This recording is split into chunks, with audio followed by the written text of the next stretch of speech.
खरं तर मला अजून 1 वर्षापूर्वीचा प्रसंग जसाचा तसा डोळ्यासमोर आहे आणि असं वाटत नाही 1 वर्ष झालं, असं वाटतं काल परवाच घटना घडलेली आहे. दुर्दैव असं की जे सहभागी लोक आहेत,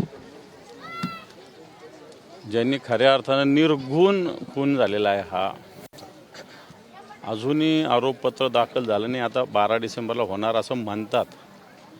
मी याच्यातले सरकारी वकिलांशी पण चर्चा केलेली आहे. त्यांच्याही काही खंत आहे, त्यांच्याही काही संवेदना याच्यामध्ये. पण तो सगळ्यात महत्त्वाच्या देशमुख कुटुंबियांच्या संवेदना महत्त्वाच्या आहे.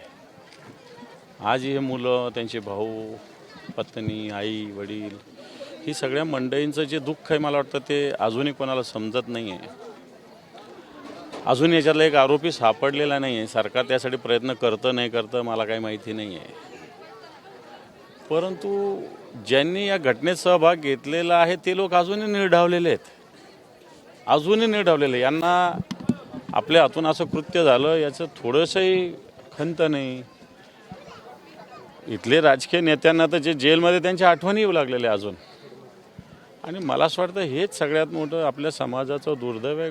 एक जीव जातो नाही, घेतला जातो, आणि जो घेतो त्याला आपण काहीतरी वेगळं मानतो, म्हणजे चांगल्या अर्थाने मानतो, आणि या कुटुंबियाच्या व्यथा आपण समजून घेत नाही, संवेदना समजून घेत नाही. अजूनही प्रशासकीय यंत्रणा काय करते हा माझा प्रश्न आहे. खरं तर अजून आरोपपत्र 1 वर्ष पूर्ण झालेलं असताना आरोपपत्र दाखल का होत नाही, हा एक प्रश्न आहे. आणि सरकार या सगळ्या तपासामध्ये किती संवेदनशील आहे, हाही मनात एक शंका निर्माण करणार आहे. कारण अजूनही सत्ताधारी लोकांची याच्यात मोठ्या प्रमाणावर हस्तक्षेप आहे. मोठ्या पद्धतीनं काहीतरी वेगळा दबावाचा प्रयत्न चालू आहे. पण तुम्हाला असं वाटतं परमेश्वर तर न्याय देईल. देशमुख कुटुंबियांच्या बाजूनं अख्खा महाराष्ट्र उभा आहे, हेही तुम्हाला सांगतो. धनंजय मुंडे यांना सहआरोपी करावी अशी आता दरंगे पाटलांनी मागणी केली. जोपर्यंत त्यांना सहआरोपी करणार नाही तोपर्यंत चाल प्रेम करण्यात काहीच अर्थ नाही असं त्यांचं सरकारवर असमाधानी. मी तेच बोललेलो आहे, वेगळ्या भाषेत बोललेलो आहे की या सगळ्याच्या जे कोणी जेलमध्ये आहे त्यांच्या आठवणी कोणाला येतात, त्यांचा संबंध असल्याशिवाय येतात का?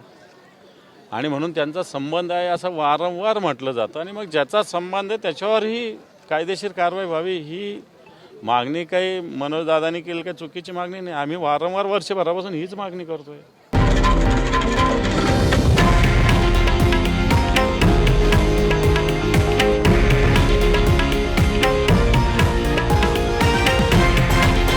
हे आहे देशातील नंबर 1 न्यूज नेटवर्क आणि आपण पाहत आहात TV9 मराठी, एकमेव.